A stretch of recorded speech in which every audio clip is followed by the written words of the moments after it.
muy relevante también recordarlos desde ese punto de vista sin necesidad de asistir al Camposanto. Por lo tanto, un agradecimiento a todos nuestros padres en este día tan importante. Tengo que anunciar que a partir de hoy día, a partir del martes, a las 22 horas, el Comité de Emergencia, presidido por Su Excelencia el Presidente de la República, ha decretado cuarentena, volver con cuarentena a la ciudad de Antofagasta, y se incorpora además Tocopilla y Mejillones a partir de las 22 horas del día martes.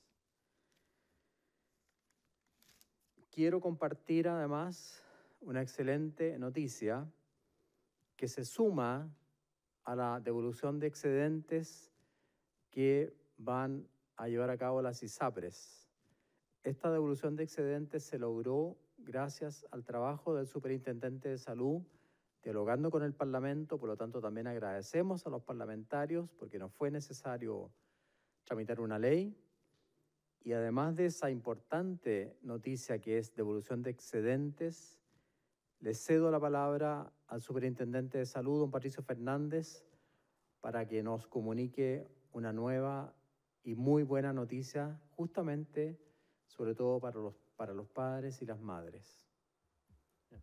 Muy buenos días, muchas gracias, ministro. Bueno, también sumarme a los saludos de hoy del Día del Padre, este día especial, también para aquellos padres que quizás hoy tuvieron que trabajar por estar en algún servicio esencial, quienes también tienen quizás algún padre hospitalizado o que quizás sufrió una pérdida, y un saludo fuerte y un abrazo para las familias. Bueno, efectivamente, hoy día pudimos dar una buena noticia, y más que dar una buena noticia, quizás lo que corresponde decir es que estamos saldando una deuda como sociedad.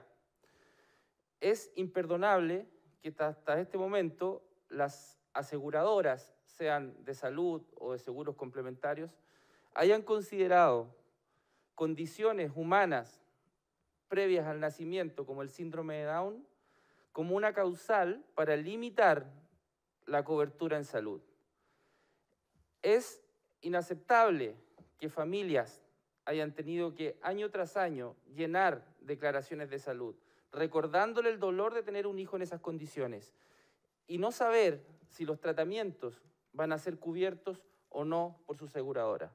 Hay un fallo histórico de la Corte Suprema, tenemos que reconocer el mérito, la energía que tuvo una familia chilena en empujar esto, en decir que tenía que no continuar o tenía que terminar de una vez por todas una situación como esta respecto de una compañía de seguros, y tuvo un resultado favorable en la Corte Suprema, lo cual a nosotros, como gobierno, como superintendencia, nos permite tomar estos argumentos de la Corte Suprema y sin necesidad de una ley, explorar por la vía reglamentaria zanjar esta situación. Así lo hicimos a través de una regulación, por lo tanto podemos decir concretamente que a contar ya del lunes cualquier persona que quiera contratar un plan de salud no le van a poder exigir en la declaración declarar una preexistencia como sea el síndrome de Down o alguna otra condición humana que pueda prestarse para discriminación. Quiero recordar aquí, muchas gracias, superintendente, que el superintendente ha nombrado enfermedades prenatales y ahí tenemos una serie de enfermedades, y quiero destacar justamente que los niños del espectro autista van a entrar también en esta nueva normativa.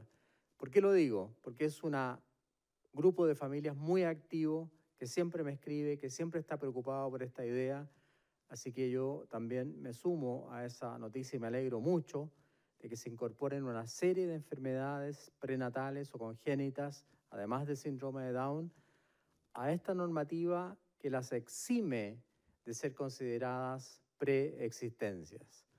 A continuación, le doy la palabra al subsecretario Arturo Zúñiga, que nos va a transmitir los datos de hoy día. Muy buenos días. Primero quisiese también sumarme al agradecimiento y al desearles un feliz día a todos los padres de nuestro país, especialmente también a aquellos que hoy día se encuentran en un servicio de urgencia, que se encuentran haciendo algún turno en algún hospital o en algún consultorio, en algún SAPU de nuestro país. Probablemente ellos no recibieron una carta y un abrazo de sus hijos hoy día en la mañana, pero a sus hijos les indico, les anuncio que también pueden realizarlo cuando ellos vuelvan. Ellos van a estar muy felices de que ustedes le entreguen esa carta y ese gran abrazo cuando vuelvan a su casa el día de hoy. En cuanto a las cifras, el día de hoy se informan 5.607 casos nuevos, de los cuales 4.181 casos son personas sintomáticas, acumulando 242.355 casos desde que se inició esta pandemia.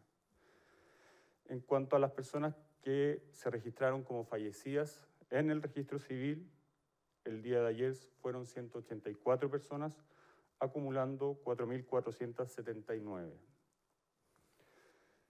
En relación a nuestra red integrada de COVID-19, al día de hoy existen 302 ventiladores disponibles. Durante las últimas 24 horas se realizaron 20.115 exámenes por PCR, alcanzando a la fecha un total de 963.708 exámenes.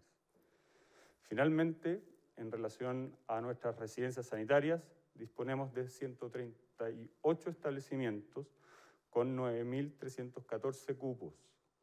Para mayor información, recalco el número de teléfono al cual deben llamar, que es el 800-726-666. Antes de terminar, quisiera comentar acerca de una visita que fue instruida por el ministro París, que yo realicé a la ciudad de Antofagasta y a la ciudad de Calama, en donde también obviamente visité ambos hospitales, el Hospital Regional y el Hospital de Calama Carlos Cisterna, viendo que se ha realizado un trabajo extraordinario. Han reconvertido totalmente ambos hospitales en pos de poder atender con el cuidado que se requiere para cada uno de esos pacientes. Por lo que quiero agradecer todo lo que se ha hecho dentro de esos hospitales, pero lamentablemente también pude recabar información que he puesto a disposición del ministro y del presidente Sebastián Piñera acerca de la movilidad de las personas. Me tocó ver con mis propios ojos qué es lo que estaba ocurriendo en el Paseo Prat, me tocó ver con mis propios ojos lo que estaba sucediendo en la Vega Central. Y es por eso que toda esta información se ha preparado y se ha puesto en un informe a disposición del ministro y obviamente también de nuestro presidente, y es por eso que se ha tomado hoy día la decisión por parte de nuestro presidente Sebastián Piñera en decretar las cuarentenas para las comunas de Antofagasta, Mejillones y Tocopilla. Hago un llamado a la ciudadanía de toda la segunda región, de la región de Antofagasta, a que se cuide. Ya había sucedido una cuarentena, ya habían estado en cuarentena en la ciudad de Antofagasta, y por eso también duele ver que las personas no tomen aún en consideración todo el esfuerzo que se está haciendo dentro de los hospitales. Y es por eso que también en Calama hemos logrado que se reduzca el número de vuelos. El mismo ministro Procuriza también ha comentado acerca de que se detuvieron las obras de construcción del Distrito Norte, y es por eso que todas estas medidas, todas estas iniciativas que también escuché acerca de la mesa social COVID de la ciudad de Antofagasta a través de una de sus representantes, se han puesto a disposición en esta mesa para poder tomar una decisión que seguramente va a disminuir la velocidad de contagio para la región de Antofagasta. Ministro. Muchas gracias, subsecretario. Pasamos a las preguntas. Me gustaría que el periodista dijera su nombre cuando formula la pregunta, por favor. Ministro, buenas tardes. Diego Quesada, de Canal 13. Con las cifras actualizadas de contagios y fallecidos en el informe epidemiológico de ayer, con más de 7.000 muertes confirmadas o probables por COVID-19, ¿en qué escenario está el control de esta pandemia? ¿Qué reflexión se puede hacer al respecto de lo que se ha hecho bien, de lo que se ha hecho mal hasta la fecha? Y frente a esto, a su juicio, las cifras motivan a un cambio en la estrategia sanitaria, como ha pedido la oposición, incluso a través de una carta dirigida a usted en las últimas horas. Muchas gracias, Diego, de Canal 13, por la pregunta. Aquí les muestro el informe epidemiológico, que es gigantesco y que va a salir una vez por semana o 2 veces por semana, pero una vez por semana va a considerar los casos probables. La verdad es que nuestra estrategia no ha cambiado y consiste fundamentalmente, y lo hemos repetido varias veces, en testear muy profundamente, muy importantemente. Vamos a llegar, yo creo que en 2 días más, a más de 1 millón de test hechos en Chile. Consiste en trazar, para lo cual hemos estimulado la mayor presencia de la atención primaria.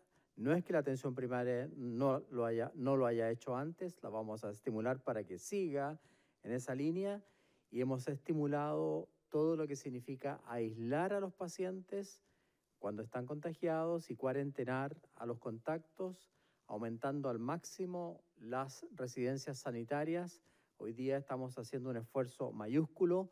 Yo he dado la instrucción de que el manejo de las residencias sanitarias se concentren exclusivamente en la Subsecretaría de Salud Pública a partir de la próxima semana, para ordenar el trabajo y con la cooperación del señor Uvilla.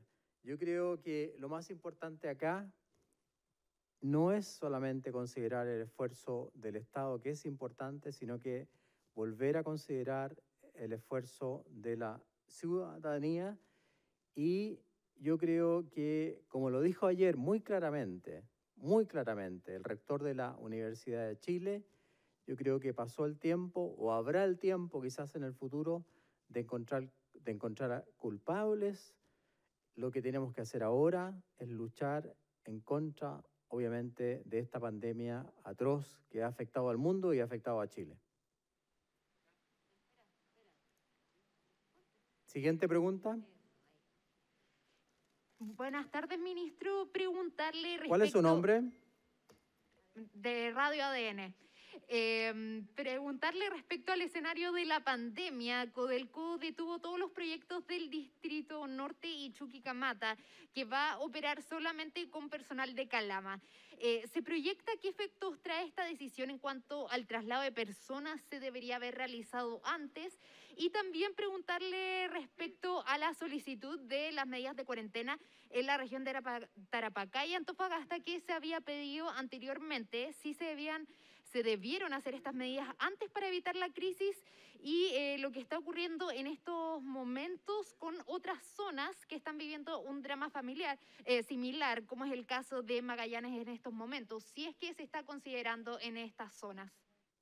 Muchas gracias, Radio Duna. Yo le había preguntado más bien su nombre porque la verdad es que me gusta referirme a la persona con su nombre.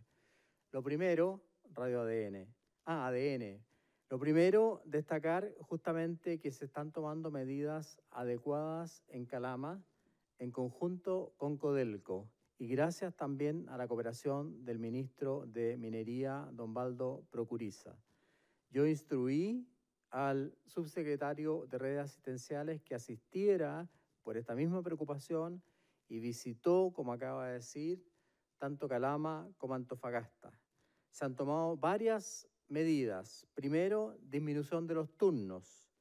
Segundo, suprimir totalmente las faenas de construcción y solamente avanzar en las faenas extractivas de la minería, que obviamente, como ustedes saben, aportan una cantidad muy importante de ingresos para el país.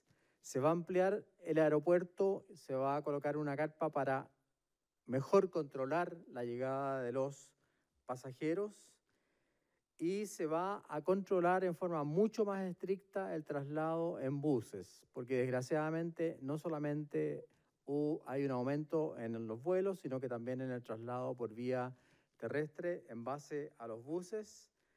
Y como ya les había dicho, se decreta cuarentena nuevamente en Antofagasta, vuelve a Antofagasta a la cuarentena, y se decreta cuarentena en Tocopilla y Mejillones, buscando obviamente un control de la situación actual. Además de eso, por instrucciones del ministro que habla, el subsecretario de redes asistenciales, se reunió y visitó los hospitales correspondientes. Se van a apoyar el trabajo de estos hospitales y visualizando la cantidad de pacientes críticos que podrían aumentar, porque eso es obvio, tendremos que también buscar una solución para dar la mejor atención a esos pacientes críticos que puedan comenzar a aumentar en esa región. Siguiente pregunta. Hola, ministro, buenas tardes. María Luisa de CNN Chile y Chilevisión Noticias. María Luisa. 2 preguntas, ministro. La primera, ¿cuántas muestras de PCR hay en la actualidad cuyos resultados no se conocen? Es decir, que aún no están sin procesar. Y se lo pregunto dependiendo de la gravedad de esto, porque son personas que no tienen su resultado y que pueden estar contagiando a otras personas. ¿Existe ese dato? ¿Cuántas muestras PCR hay en este país sin procesar? Y segundo, ¿cómo están funcionando los protocolos en las residencias? Porque tenemos denuncias en nuestro noticiero de personas que están esperando 4 hasta 6 días para que los llamen de una residencia sanitaria con los miedos, el peligro de que se propague esta enfermedad al interior de sus casas, de sus familias. Con respecto a las muestras sin procesar, va a contestar el subsecretario de Redes Asistenciales. Con respecto a las residencias sanitarias, sí. Reconozco, María Luisa, que estamos mejorando esa situación. Yo adelanté ya que hemos cambiado de dependencia de las residencias sanitarias porque había una doble dependencia de ambas subsecretarías.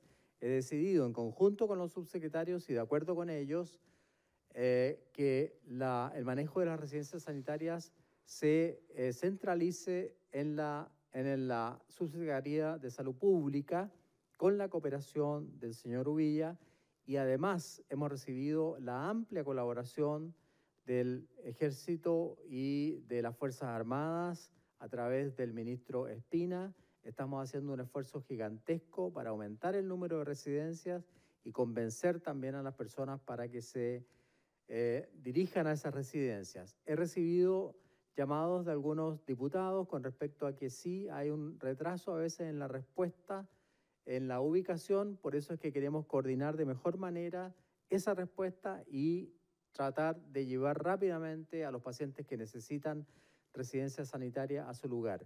Reconozco esa dificultad, pero María Luisa, haremos todo lo posible durante esta semana para solucionarla.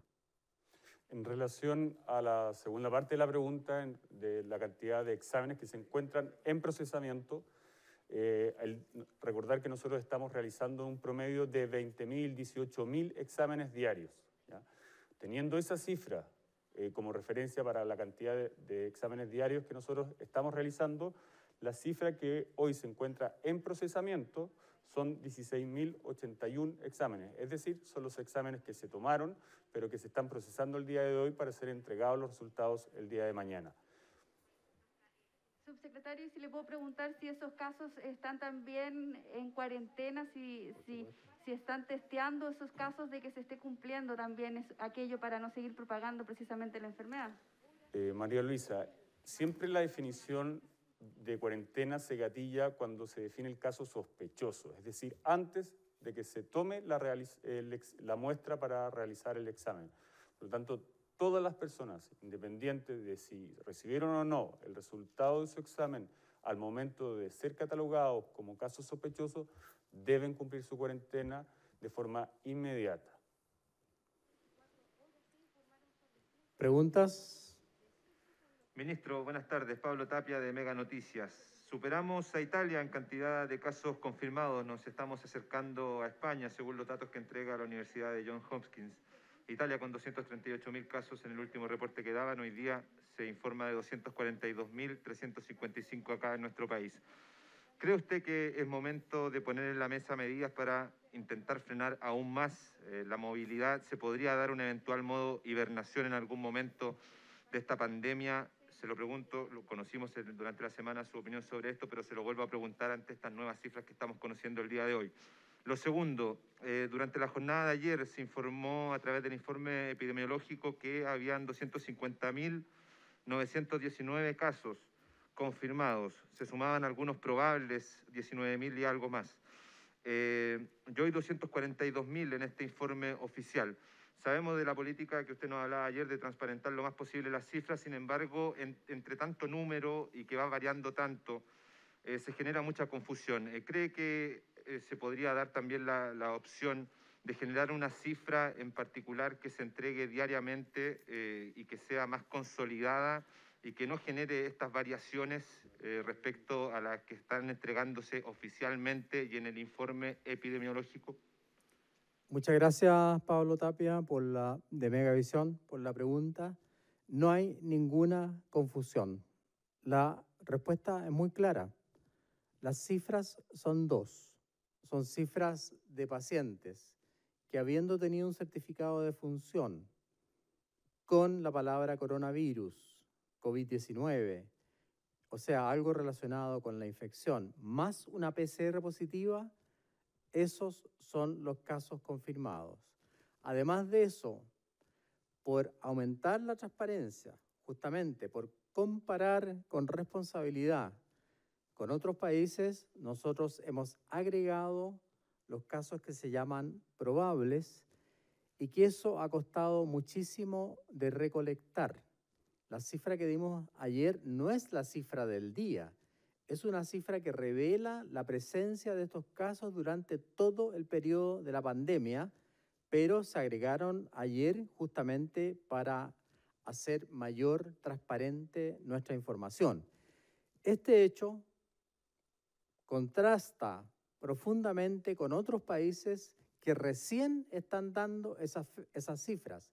Más aún, las están entregando gracias a que la justicia o algunos organismos de la sociedad civil están obligando a esos gobiernos extranjeros a entregar esas cifras. Nosotros nos hemos adelantado, las vamos a entregar todas las semanas, una vez por semana, y quiero diferenciar claramente, vamos a seguir entregando la cifra que en nuestra metodología fijamos como a la mejor registro civil más COVID-19 positivo certificado por un laboratorio que permite cruzar la información. Repito una vez más, además de eso, una vez por semana vamos a entregar los casos probables que no tienen examen positivo. Esos exámenes probables pueden aumentar o pueden disminuir una vez que si logramos encontrar el resultado del examen o no se logra encontrar el resultado del examen. Y eso yo creo que no es una confusión, es todo lo contrario, es aclarar ante la opinión pública la forma en cómo estamos informando. Y agradezco que hoy día en varios medios de comunicación, de la prensa escrita, muchos expertos y también por las redes sociales justamente han valorado estos esfuerzos que hemos hecho en el Ministerio de Salud. Yo quiero no confundir a la opinión pública hablando de confusión. Es muy fácil de entender. El informe epidemiológico se entregó anoche y aquí lo tengo, es gigantesco. Ustedes pueden leerlo con calma, ojalá analizarlo con calma para que puedan, obviamente, ayudarnos, porque esa es la labor de la prensa, ayudarnos a comunicar y a clarificar a la población y no justamente confundir a la población cuando se hacen, digamos, comparaciones que no son reales, desgraciadamente. Siguiente pregunta, por favor. Una pregunta abierta y ahora. Pero respecto a lo primero que le consultaba, ministro, sobre sí, Pablo, las cifras del día de hoy que hemos superado ya a Italia y nos estamos acercando a España, le preguntaba sobre alguna estrategia que se podría adoptar respecto a la movilidad de la ciudad. Si se está viendo en la mesa de trabajo, si se puede aumentar las medidas precisamente para evitar que la gente se siga moviendo en nuestro país. Sí, Pablo, esa es un eventual modo de hibernación se estuvo hablando durante la semana, lo que fue descartado en algún momento. ¿Se podría eso poner en la mesa nuevamente? Tienes razón, se me olvidó esa pregunta, pido disculpas. La verdad es que el problema de la movilidad nos preocupa profundamente y en ese sentido trajimos a un experto acá hace unos días atrás, el decano de la Facultad de Ingeniería de la Universidad del Desarrollo, aprovechando la experiencia de él, aprovechando la experiencia de la Universidad de Chile, aprovechando la experiencia del Ministerio de Ciencias. Justamente estamos preparando un mapa de la movilidad, como dice usted, que nos va a permitir determinar si es necesario en algunas comunas, en algunos horarios, en algunos lugares, tomar medidas más estrictas. Porque evidentemente, y quiero aquí aclararlo una vez más, no es una medida que vaya a afectar la libertad de las personas, porque es un testeo masivo. Aquí nadie sabe el nombre, ni el root, ni el apellido de la persona. Es testear en forma masiva cómo se mueven los celulares y eso nos permite determinar en qué horarios, por ejemplo, en qué lugares, en qué fechas aumenta la movilidad, y usted tiene razón que esa información puede ser muy valiosa para tomar otras medidas. Yo estoy acostumbrado como médico a tomar medidas, pero teniendo información.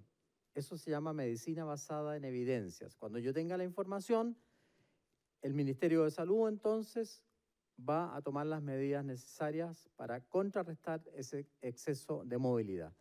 Muchas gracias. Ahora tenemos una pregunta abierta. Buenas tardes, ministro. Mariano Reyes, de Cooperativa por acá. Quisiera saber primero si nos podrían puntualizar la hospitalización, los números de los hospitalizados UCI, los pacientes críticos y los pacientes que hoy se encuentran con ventilación mecánica, si nos pudiera precisar esas cifras. La pregunta es para usted, ministro. La Corte de Apelaciones de Santiago ordenó el viernes al MinSal entregar terapias para el VIH en un fallo a favor de una persona en particular. Quería preguntarle si es que van a extender lo que falla la Corte de Apelaciones para el resto de los pacientes con VIH. Con respecto al tema del VIH, yo me reuní hace unos días con el director de la Cenabast, con la directora del ISP, con el superintendente de salud, pero sobre todo esta respuesta, obviamente, esta pregunta, obviamente se la hice al director de la Cenabast. Se me ha informado de que no hay quiebre de stock, que se están entregando los medicamentos contra el VIH en forma correcta. Vamos a rechequear, porque eso nos pide siempre el presidente, rechequear a nivel de las regiones o a nivel de las secretarías de salud o de las seremías, si realmente esto se está replicando a nivel local, pero es un tema muy importante que me preocupa mucho. Yo dije unos días atrás que además de la pandemia tenemos que seguir trabajando en la ley del cáncer, que también lo he conversado con la senadora Goich. Vamos a seguir trabajando en el tema de hipertensión arterial, porque ese hecho agrava la evolución del coronavirus, y vamos a seguir trabajando en el tema del VIH. La semana próxima entregaremos fondos cuantiosos a las organizaciones que el año pasado postularon a fondos y se licitaron. Ahora no vamos a esperar la licitación, vamos a entregar los fondos directamente en base a las entregas anteriores, justamente porque este tema me preocupa profundamente. Y quiero hacer un llamado a todas las organizaciones sociales que trabajan en este tema para que se sumen a esta campaña y nos cooperen. Pero yo llevo 5 días como ministro, 5 días hábiles, y les prometo y les aseguro que la próxima semana vamos a hacer esa entrega. Había una pregunta más sobre las camas UCI. Sí, respecto Arturo. a las camas críticas, los Sí. pacientes que están ventilados en este momento. Por Arturo Zúñiga. En relación a la cantidad de pacientes que hoy día se encuentran hospitalizados en las unidades de cuidado intensivo, son 1.996 personas, de las cuales 1.713 se encuentran con apoyo de ventilación mecánica y 393 en un estado crítico. La ocupación a nivel país es de un 89%. Eso es todo en cuanto al día de hoy. Les agradezco nuevamente. Muchas gracias. Muchas gracias a todos. Gracias a los periodistas y a los medios de comunicación. Gracias al superintendente de salud. Gracias al subsecretario de redes asistenciales. Y como siempre, agradezco al equipo comunicacional de La Moneda que nos ayuda a transmitir este informe. Buenas tardes.